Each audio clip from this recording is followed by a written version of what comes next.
سلام دوستان، من پگاه هستم. به یه ویدیو آموزشی دیگه از کانال پگاه دیزاین خوش اومدین. امروز میخوایم با یه روش خیلی آسون و راحت نحوه طراحی دست توی این حالت رو با هم یاد بگیریم.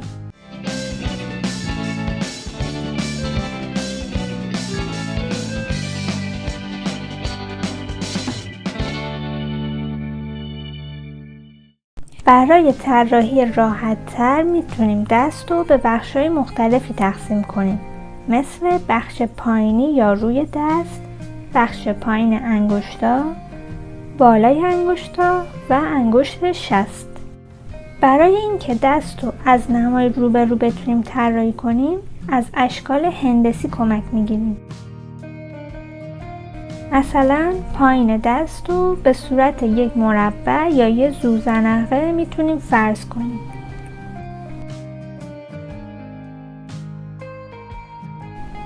به این صورت شکل هندسی مورد نظرمون رو میکشیم. سعی کنید شکل هندسی که رسم میکنین اندازه استانداردی داشته باشه و زیاد دراز و کشیده نباشه. بعد به اندازه طول این شکلی که کشیدیم به سمت بالا علامت میزنیم. بعد این نقطه رو با یه منحنی ملایم به گوشه های شکل هندسیمون وصل میکنیم. اگه بیایم هر قسمت از دست رو به یه شکلی تشبیه کنیم، اینجوری طراحیش برامون آسان تر میشه. شکلی که به دست میاریم تقریبا شبیه این دستکش‌های کلاهک‌داریه که تو زمستون ازشون استفاده میکنیم. حالا میخوایم تقسیم بندی انگشتا رو انجام بدیم. اگه انگشت شست رو حساب نکنیم، کلاً 4 تا انگشت قد و نیم قد داریم که میخوایم نحوه رسم کردنش رو با هم در ادامه ببینیم.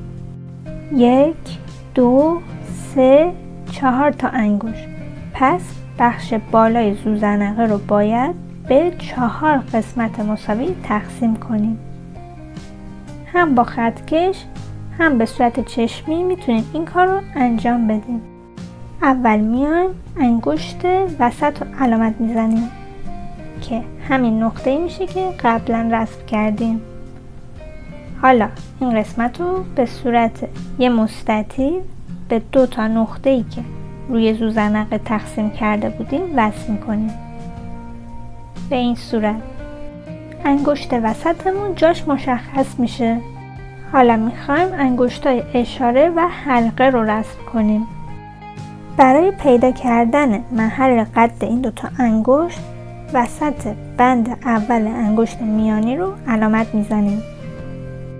چون قد این 2 تا انگشت تقریبا با هم برابره، گاهی وقتا هم انگشت اشاره بلندتر از انگشت حلقه است. بعد از اینکه این نقاط رو به دست آوردیم، اونا رو به صورت مستطیل به خط بالای زوزنقه وصل میکنیم. بعد میایم از بالای انگشت وسط تا خط بالای زوزنقه رو به 2 قسمت مساوی تقسیم میکنیم و به صورت یه خط افقی رسمش میکنیم. حالا نوبت انگشت کوچیکه که رسم بشه. قد این انگشت برابر میشه با بند اول انگشت حلقه. انگشت حلقه رو که به 3 قسمت تقسیم کنیم، قد انگشت کوچیکه رو میتونیم به دست بیاریم که این قسمت میشه. بعد اونو به صورت یه مستطیل به بالای زوزنقه وصل میکنیم. آخرین انگشت شسته که باید محل دقیقش رو پیدا کنیم. از بند آخر انگشت اشاره کمک میگیریم. کمی بالاتر از وسط بند این انگشت قد شست رو علامت میزنیم. به این صورت اونو به شکل یه مستطیل به پایین زوزنقه وصل میکنیم. حالا که اسکلت اصلی دست شکل گرفته، میخوایم بریم که فرم دست و انگشتا رو روش طراحی کنیم. از انگشت اشاره شروع میکنیم. بالای انگشت رو به صورت یه نیم دایره رسم میکنیم و با یه منحنی ملایم به سمت پایین میریم.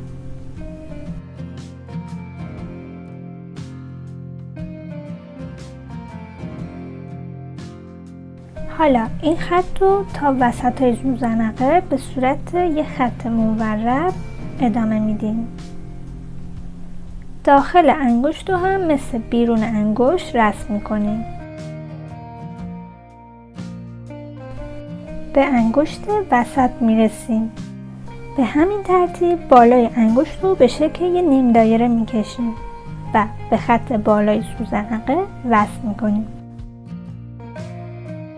بخش داخل انگشت رو هم به همین صورت میکشیم.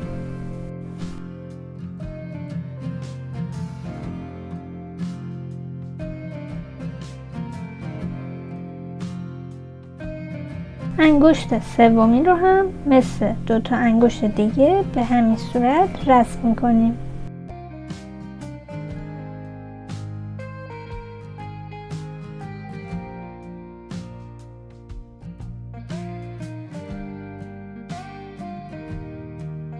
وسط انگشت یعنی این قسمت ها همیشه برجستگی بیشتری نسبت به بقیه جای انگشت داره. خب بریم سراغ انگشت کوچیکه. همونطور که میبینین انگشت کوچیکه همیشه متمایل به سمت انگشت حلقه است و فرم این انگشت رو به خودش گرفته. یعنی من اگه انگشتم رو به این صورت نشون بدم میبینین که برجستگی این قسمت توی انگشت کوچیک تو رفتگی ایجاد کرده. مثل یه تیکه از پازل میمونن که وقتی از هم جداشون میکنیم از هم تاثیر گرفتن و همدیگر رو تکمیل میکنن. به این صورت میتونیم انگشت کوچیک رو رسم کنیم و خط رو به سمت پایین ادامه میدیم تا خط بیرونی روی دست رو شکل بدیم. از اینجا کمی داخل میریم و مچ دست رو میکشیم.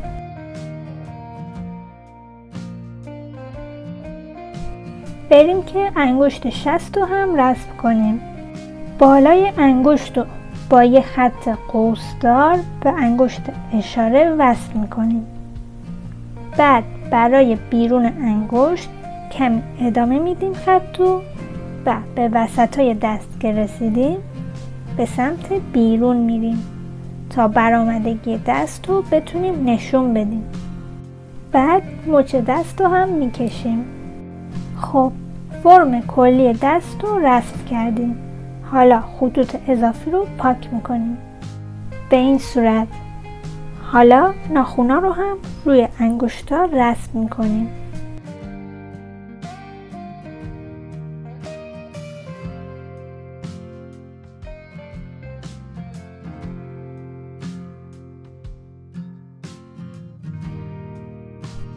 اگه دوست داشتین ناخن بلند یا کوتاه میتونین طراحی کنین.